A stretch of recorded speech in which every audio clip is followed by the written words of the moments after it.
गुरुकुल की इस व्याख्यान माला में आप लोगों का स्वागत है। मैं Pankaj Kumar Mishra, associate professor Saint Stephen's college, एक बार फिर से आप लोगों के सामने संस्कृत भाषा विज्ञान में भाषा के वर्गीकरण को लेकर के उपस्थित हूं। मित्रों, जैसा कि स्पष्ट है और जिस प्रकार यह अपनी व्याख्यान माला चल रही है, उसके आधार पर तो निस्संदेह यह कहा जा सकता है, कहा जाना चाहिए भी कि भाषा का वर्गीकरण इतना सहज नहीं है, ना ही इतना सरल है। लेकिन जो भी संभव हुआ है, जिसकी संभावना की जाती है, या जहां तक जिन जिन भाषाओं तक भाषा वैज्ञानिकों की पहुंच हुई है, तदनुसार भाषाओं के उस वर्गीकरण को हम नियमित अपनी चर्चा में ला रहे हैं। और हमने इस आधार पर आप लोगों के सामने भाषा के वर्गीकरण के दो प्राइमरी जो प्रारंभिक रूप है उनको लाया, जैसे कि आकृति मूलक और पारिवारिक यानी परिवार मूलक वर्गीकरण की बात की। मॉर्फोलॉजिकल, सिंटैक्टिकल कह लें, जीनियोलॉजिकल कह लें, हिस्टोरिकल कह लें। और मैं खास करके जब मैं पढ़ाता हूं तो मैं पारिवारिक को समझने और समझाने की दृष्टि से भौगोलिक वर्गीकरण कहता हूं, और जिसकी व्याख्या हमने अपने पिछले कुछ सीरीज में मैंने की है।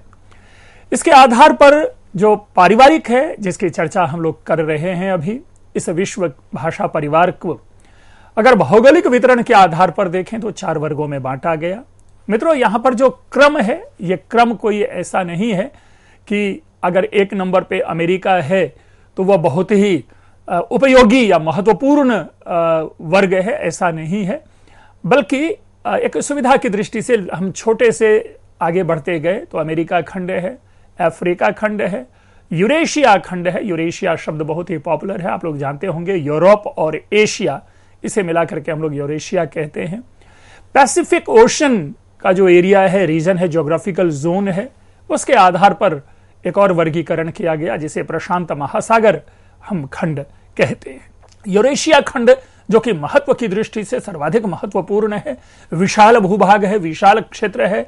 यानी यहां पर जिस प्रकार हम मानवगत विविधता देखते हैं, उसी प्रकार यहां भाषागत विविधता हमें दिखाई देती है। और इस यूरेशिया खंड के भी उपखंड हम प्राप्त करते हैं, जिन उपखंडों में या भाषाई विशेषता को ध्यान में रखते हुए जहां भाषाई साम्य है, भाषाई एकता है, तदनुसार इसका 10 प्रकार से वर्गीकरण किया गया, जिनकी चर्चा हम लोग लगातार करते आ रहे हैं। भारोपीय, इंडो यूरोपियन बहुत ही पॉपुलर नेम है, जैसे हम आप लोग जानते हैं कि भारत और यूरोपीय ये एक बॉन्ड बनाते हैं, दोनों भाषाओं में अत्यंत साम्य हमें प्रकट होता है। एक द्रविड़ भाषा परिवार है, बुरुशक्की है, यूराल आल्टिक है, काकेशी है, चाइनीज है, जापानीज, कोरियन है, अत्युत्तरी बास्क, सामी, हामी, सेमेटिक, हेमेटिक। ये यूरेशिया खंड के अंतर्गत के 10 भाग हैं। तदनुसार अफ्रीका खंड है, जिस पर कि आज विशेष चर्चा करेंगे। कुछ हम यूरेशिया के भी कुछ चीजों की विशेषता को जानेंगे। सूडानी है, बंतू है, होतेनतोत है, बुशमैनी है।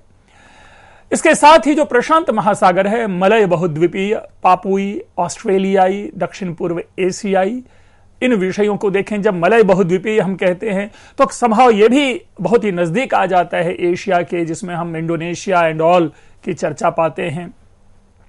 अमेरिका खंड का अमेरिकी है, लेकिन अमेरिकी कहने मात्र से इसे हम लघु ना समझें। लेकिन अगर आप उस पर जाना चाहें तो जो अमेरिका, यूएसए जो वर्तमान है, कनाडा है, मेक्सिको है, ये सारे जो पूरा का पूरा नॉर्थ अमेरिका का जो जोन है, हम उसको इसमें चर्चा में लाते हैं। अब तदनुसार अब जो हमने जहां पीछे छोड़ा था अपनी चर्चा को, उस चर्चा में हमने काकेशियस, जो काकेशी है, उसको जानने की कोशिश की थी। और ब्लैक सी और कैस्पियन सी, इसके मध्य का जो स्थित प्रदेश है, इस प्रदेश में यह भाषा बोली जाती है। और हमने इस भाषा की चर्चा के क्रम में चेचेनिया की बात की थी, जो बहुत ही पॉपुलर है। अभी आज काफी नाम होता है, जब जब रूस देश की चर्चा आती है तो उसे संघर्ष को ध्यान में रखते हुए चेचेनिया की चर्चा आती है, तो वहां की भाषा है। जॉर्जिया, जो जब यूएसएसआर का कह सकते हैं कि विघटन हुआ, तो उस विघटन के बाद जो रशिया के बाद जो सबसे महत्वपूर्ण राष्ट्र है वो जॉर्जिया निकल कर आया।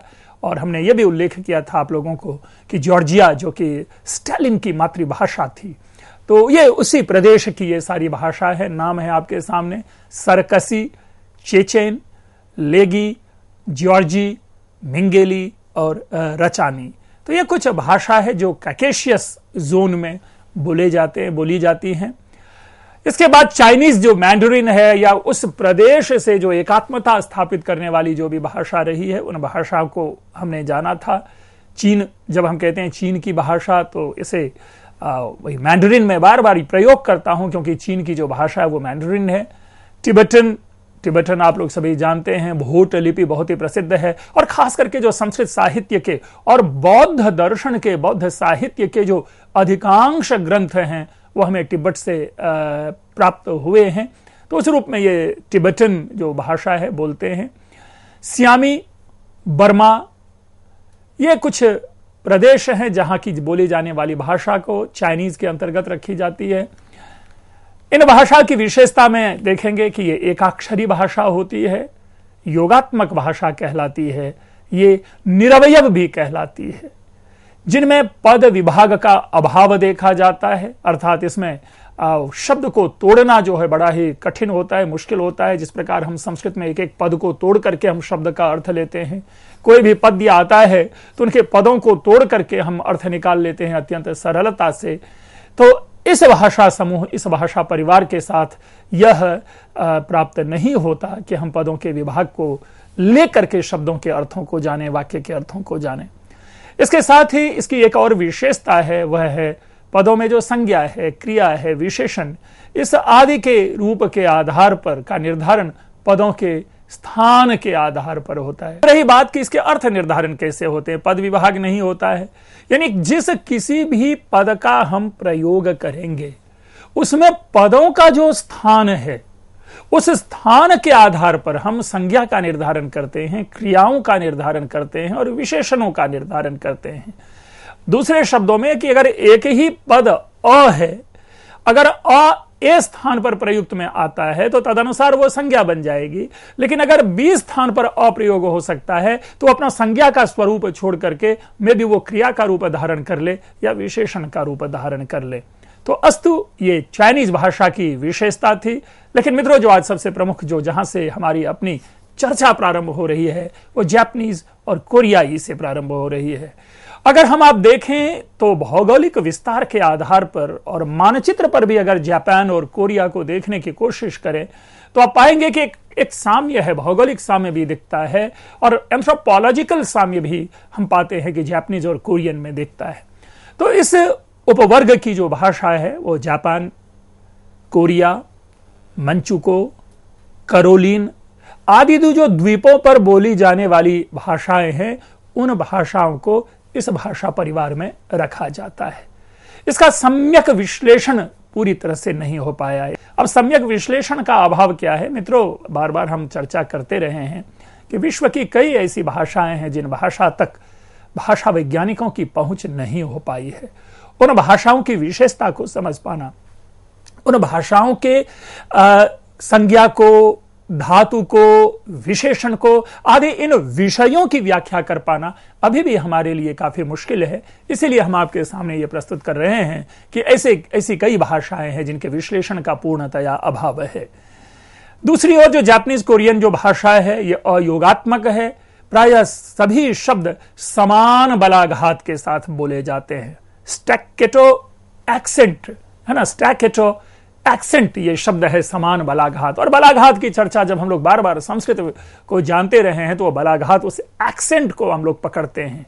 लेकिन अंतर यही है कि ये अयोगात्मक है, लेकिन इसका जो एक्सेंट है वो एक्सेंट के आधार पर ही हम मीनिंग को ग्रहण करने की कोशिश करते हैं। और मित्रों, मैंने संस्कृत के माध्यम से भी आप लोगों को इस एक्सेंट के विश्लेषण को बताने की कोशिश की थी और हमने कहा था कि यदि हमें बोलना है संस्कृत में कि अहम गृहम गच्छामि, तो इसके देखेंगे कि एक्सेंट से कैसे अर्थ बदलते चले जाते हैं। अहम गृहम गच्छामि, हमने अहम को इस पे एक आघात किया है, अहम गृहम गच्छामि। तो व्हाट डज इट मीन?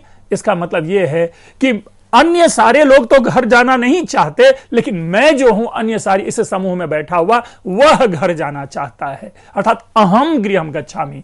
दूसरा लीजिए, अहम गृहम गच्छामि। जब हम गृहम शब्द ले रहे हैं तो आप देखेंगे कि मैं कहीं और नहीं जा रहा, ना मैं मूवी देखने जा रहा, ना मैं बाजार जा रहा, या मैं किसी फ्रेंड से मिलने नहीं जा रहा, कि बल्कि केवल और केवल मैं घर जा रहा। तो अहम गृहम गच्छामि और अहम गृहम गच्छामि, भाई मैं यहां नहीं रुकूंगा, अब मैं चला यहां से, मैं यहां से जा रहा हूं। तो ये जो एक्सेंट है, इस एक्सेंट के आधार पर हमने अर्थ यहां लिया। यानी संस्कृत में क्या है कि एक्सेंट के आधार पर हम अर्थ में परिवर्तन ला पा रहे हैं, लेकिन जो शब्द की प्रकृति है, अर्थात जो कर्ता है, जो क्रिया है, जो कर्म है, जो संज्ञा है, जो सर्वनाम है, जो विशेषण है, इनके उस रूप में, उस स्वरूप में संस्कृत में कोई परिवर्तन नहीं होता। हम आघात से, बलाघात से उन शब्दों के उस स्वरूप में परिवर्तन ला सकते हैं, अर्थ के एक्सटेंडेड मीनिंग में परिवर्तन ला सकते हैं, लेकिन शब्द की प्रकृति में परिवर्तन नहीं लाते। ठीक इसके विपरीत जो जापानीज कोरियाई है, वह अपने एक्सेंट के आधार पर शब्द की प्रकृति में परिवर्तन लाता है।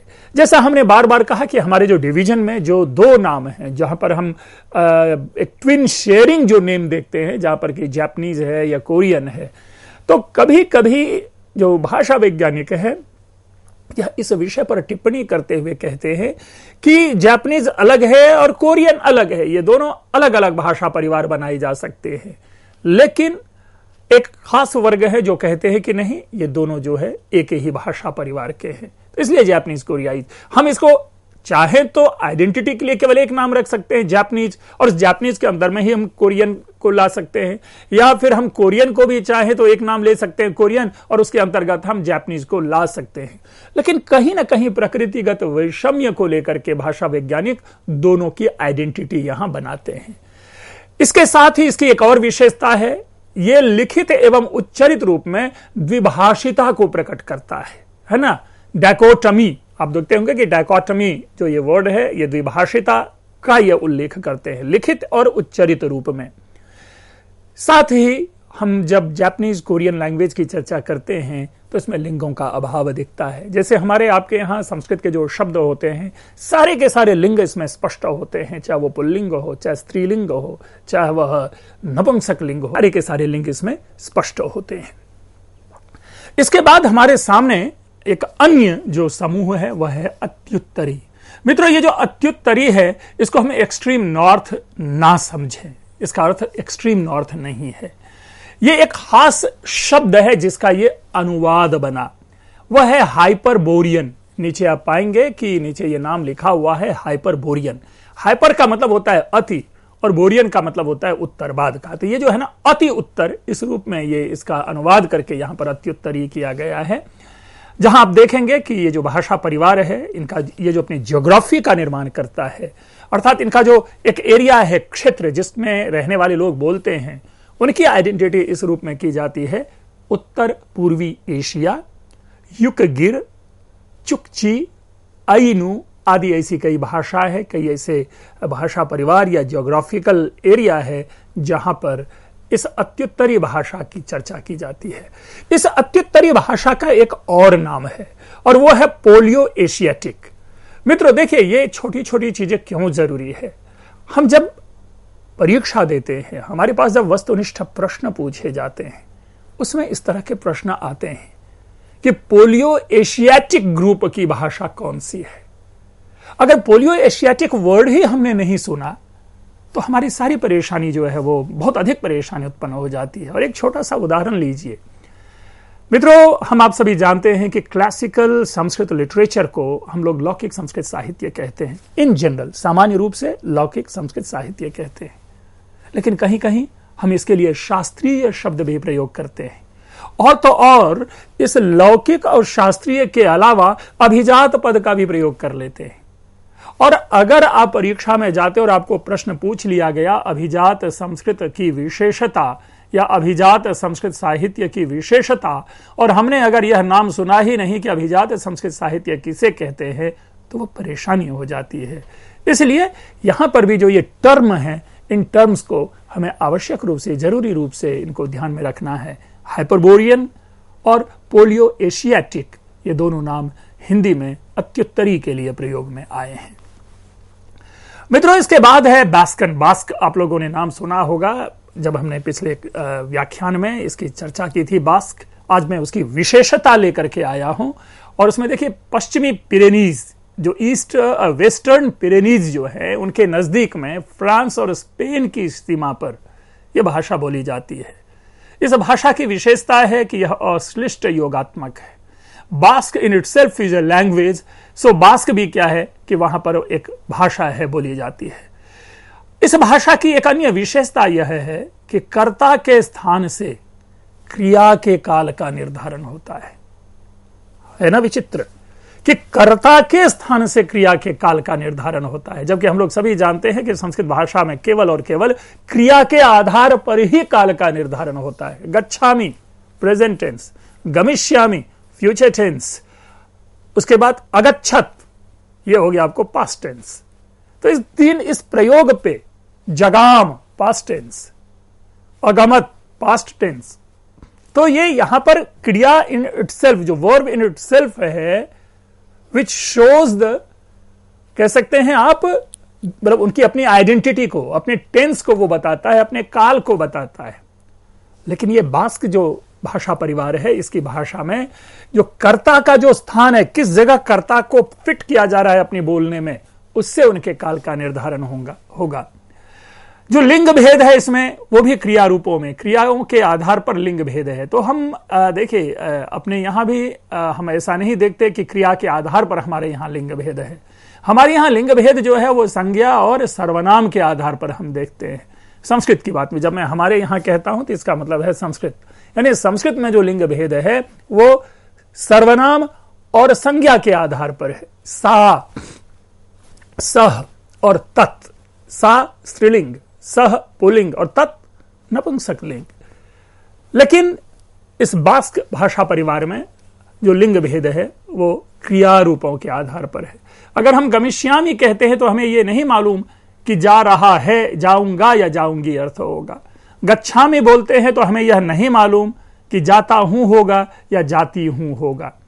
लेकिन अगर सा गच्छति है तो उसका अर्थ हो जाता है कि सा के आधार पर हमने पूरे वाक्य में लिंग का निर्धारण कर लिया कि यह जो वाक्य है किसी फेमिनिन जो जेंडर की है उनके द्वारा यह वाक्य बोला जा रहा है। मित्रों, इसके बाद जो सेमेटिक और हेमेटिक, ये दोनों एक बार फिर से हमारे सामने हैं। और जैसा हमने कहा है बार बार कि सेमेटिक और हेमेटिक को भी लोग अलग अलग भाषा परिवार मानते हैं। सेमेटिक अलग और हेमेटिक अलग, यानी इन दैट सेंस अगर ये 11th सीरियल नंबर है तो it should be 11th and 12th। लेकिन कुछ साम्य के कारण इन दोनों परिवार को एक साथ मिलाकर के सामी हामी और इंग्लिश में सेमेटिक और हेमेटिक यह अर्थ हम ग्रहण करते हैं। मित्रों, सेमेटिक भाषा परिवार के अगर भाषाओं को हम जाने तो देखिए एक अच्छी खासी सूची है, और इसके आधार पर मैप में भी अपने उस मैप से हम उस एरिया, उस प्रदेश, उसकी ज्योग्राफी को हम समझ सकते हैं। आर्मेनियन, हिब्रू जो इजराइल की भाषा है, अरेबिक स्पष्ट है, इराक, फिलिस्तीन जो फिलिस्तीनी भाषा है, सीरियन सीरिया, इजिप्ट मिस्र, Ethiopia अदीस अबाबा and all, Tunisia, Algeria Algiers. यानी अगर आप मैप पे देखने के लिए जाएं तो उसमें भी ये एक जोन का आपस में एक बॉन्ड बना करके हमारे सामने ये उभर कर आता है। और इस प्रदेश की जो भाषा है इसको सेमेटिक भाषा कहते हैं। और मित्रों, जब कभी प्रयोग में लिंग्विस्टिक्स या क्लास में टीचर अगर बार बार प्रयोग में लाते हैं कि ये सेमेटिक लैंग्वेज या सेमेटिक लैंग्वेज में ऐसा पाया जाता है, सेमेटिक लैंग्वेज में ये होता है, तो सेमेटिक वर्ड के प्रोनाउंसिएशन के जस्ट आफ्टर हमारे मन में ये इंफॉर्मेशन आ जाना चाहिए कि our teacher is talking about Armenian, Hebrew, Arabic, Iraq, Palestinian, Syrian, Egyptian, Ethiopian, Tunisian, Algerian, इन लैंग्वेज की चर्चा कर रहे हैं। और यही ध्यान रखिएगा कि केवल ये इतनी नहीं है, हम इसमें आदि लगाएंगे, यानी और भी कई भाषाएं हैं, कई इस प्रदेश की ज्योग्राफी की भाषा हो सकती है। ये जो मेन फोकस्ड है और जिसको हम बाय नेम ही समझ लेते हैं, क्योंकि आए दिन इन सारे देशों के बारे में हम अखबार में पढ़ते रहते हैं। इसलिए Armenia, Israel, Arab, Iraq, Palestine, Syria, Egypt, Ethiopia, Tunisia, Algeria, ये सारे देश के नाम हम जानते हैं, इसलिए सेमेटिक को समझना आसान होता है। इस सेमेटिक भाषा परिवार की जो सबसे प्राचीन भाषा मानी जाती है उसका नाम है हक्कादी। हक्कादी प्राचीनतम भाषा मानी जाती है, और जो आधुनिक मॉडर्न जो लैंग्वेज है वो हिब्रू जानी जाती है, वो हिब्रू है। और मित्रों, हम आप सभी जानते हैं कि हिब्रू के विषय में एक दंत कथा है कि पत्थरों पर खुदी हुई एक अज्ञात भाषा को पढ़ करके इस भाषा का विस्तार हुआ है। यह अलग विषय है, जब कभी मैं हिब्रू की चर्चा करूंगा तो उस हिब्रू के विषय में सारी चीजें बताएंगे, लेकिन आज विश्व की एक बहुत ही प्रसिद्ध भाषा में से एक भाषा जो है वो हिब्रू है। हेमेटिक भाषा परिवार की जब चर्चा की जाती है तो उसमें लिबिको, कुशिती, कौप्ती आदि ये भाषाओं के नाम हैं।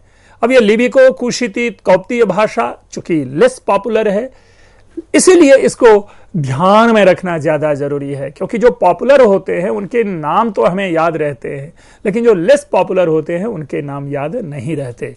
ठीक उसी प्रकार जिस प्रकार संस्कृत साहित्य में 3 गद्यकार के बाद चौथे और 5वें गद्यकार के जब नाम पूछ लिए जाते हैं तो छात्रों की आंखों के आगे अंधेरा छा जाता है।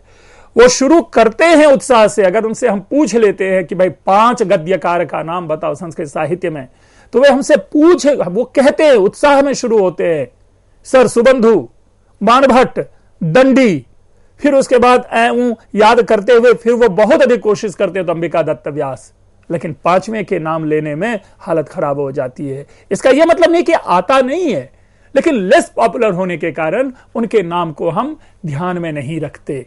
तो यही चीज है, हेमेटिक भाषा की जो भाषा परिवार की जो भाषा है उनके नाम लेस पॉपुलर है, इसलिए इनके नामों को याद रखना ज्यादा जरूरी है। अब आते हैं इनकी भाषाई विशेषता को समझते हैं, और ये जो भाषाई विशेषता है जिसमें हम सबसे पहले सेमेटिक लैंग्वेज की विशेषता को जाने, इनमें जो शब्द रचना का आधार है, जो स्ट्रक्चर ऑफ जो वर्ड्स है, that is based on original root. शब्द रचना का आधार इनका जो है वो धातु मूल है। सिमिलरली विभिन्न स्वरों का योग करके विभिन्न अर्थबोधक पदों की रचना की जाती है। विभिन्न स्वरों का योग, मित्रों याद हो, इसे हम लोगों ने पहले पढ़ रखा है और हमने तदनुसार 3 व्यंजन थ्रो किया था, क, त, ब। अब इस क, त, ब में केवल स्वरों के हेरफेर से अर्थ जो है वो शब्द बनते चले जाते हैं और अर्थबोध जो है वो होता चला जाता है, अर्थबोधक पदों की रचना होती चली जाती है। क, त, ब में देखिए चर्चा की थी खिताब। और देखिए जो क, त, ब है, क में स्वर इ जुड़ गया, ताब में ता में त में आ जुड़ गया, ब में अ जुड़ गया, किताब बन गया, और इसका अर्थ है पुस्तक। और इसी प्रकार देखिए क, त, ब में अलग अलग स्वरों के हेरफेर से सेम मीनिंग, एक ही ग्रुप से रिलेटेड मीनिंग देने वाले सारे शब्द बन जाते हैं। कातिब लिखने वाला, कुतब बुक्स पुस्तकें प्लूरल फॉर्म, मकतब स्कूल, कुतबा लेख आर्टिकल, मकतूब लिखित, मकतूबात लिखित का बहुवचन। हमें देखना है, ये मैं सेमेटिक लैंग्वेज की बात कर रहा हूं आपके सामने, हम चर्चा कर रहे हैं जिसमें कि ये बातें बताई गई कि स्वरों का योग करके, अर्थात स्वरों को जोड़ जोड़ करके अलग अलग अर्थबोधक पदों की रचना इस सेमेटिक भाषा परिवार में हम लोग करते हैं। मित्रों, तो ये जो चीजें हैं ये वस्तुतः एक प्रकार से आप पाएंगे कि अल्टीमेटली हम सेमेटिक लैंग्वेज को जानते हैं, सेमेटिक लैंग्वेज को समझ पाते हैं, और उस सेमेटिक लैंग्वेज की कहीं ना कहीं अगर आप संबंध देखें तो संस्कृत से बनता हुआ प्रतीत होता है। अब यह है शब्द रचना का आधार धातु मूल। हम लोग सभी जानते हैं सर्वे सर्वाणि नामान्याख्याता जानी, हमारे यहां भी जो शब्द रचना का जो आधार है वह धातु ही है। इसी प्रकार आप देखेंगे जब यहां पर कहा जा रहा है कि विभिन्न स्वरों का योग करके विभिन्न अर्थबोधक पदों की रचना होती है, तो हम ये तो नहीं कहेंगे कि विभिन्न स्वरों के योग से, मैं डायरेक्टली थ्रो नहीं करूंगा, लेकिन एक यह तथ्य जरूर थ्रो करूंगा आप लोगों के सामने कि संस्कृत में भी एक धातु में भी अगर हम प्रत्ययों से प्राप्त होने वाले स्वर और व्यंजन को जोड़ते चले जाते हैं तो एक ही समूह के विभिन्न विभिन्न अर्थ हमारे सामने चलते चले जाते हैं। देखिए पठ है पाठ्य, पठित, पठन आदि ये शब्द बन रहे हैं, वहां पर भी हम कहते हैं कि ये प्रयोग कहीं ना कहीं यह साम्य सेमेटिक भाषा परिवार से हम संस्कृत में निकाल करके देख सकते हैं। तो मित्रों, मैं समझता हूं कि यह जो एक विषय है, इस विषय को आपके सामने हमने प्रस्तुत किया, और इसके बाद हम एक दूसरी श्रृंखला नहीं, एक दूसरा इसी से संबंधित जो कि हेमेटिक हमारा अभी छूट रहा है, फिर आगे के और कई सारे हैं, हम इनकी चर्चा आप लोगों के सामने लेकर के बहुत जल्द ही उपस्थित होंगे। तब तक आप लोगों का बहुत बहुत धन्यवाद।